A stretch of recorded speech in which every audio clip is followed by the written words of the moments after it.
Oh, God. Here we go again. Why does this keep happening to me? Is it something I'm putting out there?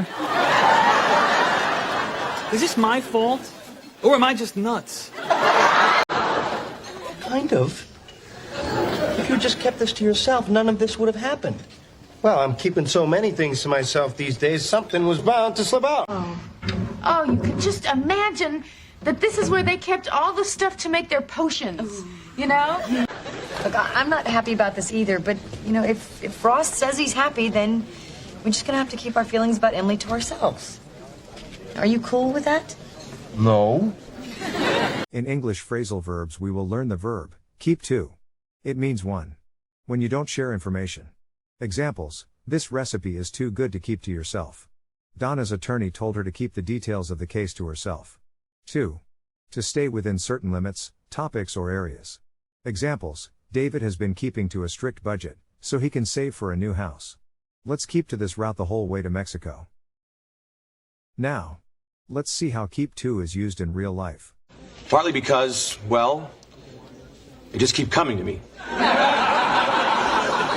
But I have to admit that after all the wonderful things Lizzie has told me... We're just gonna have to keep our feelings about Emily to ourselves. Are you cool with that?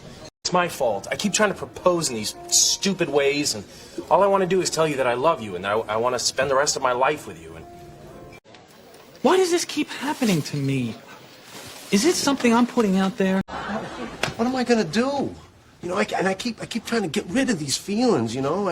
I stayed up all last night and made a list of everything I don't like. I kept trying to make you a better person, but you're already a pretty perfect version of what you are. Stop it! She keeps squirming and trying to get away. Just like when she was alive. Because you kept talking to him while he was trying to go to the bathroom. No, but because he thought I was too fat. What happened? Well, I'm keeping so many things to myself these days, something was bound to slip out. my point is I kept coming back because I wanted to see you. Why? Because I like you. Take the test at accent101.com to find out si sabes inglés o hablas inglés.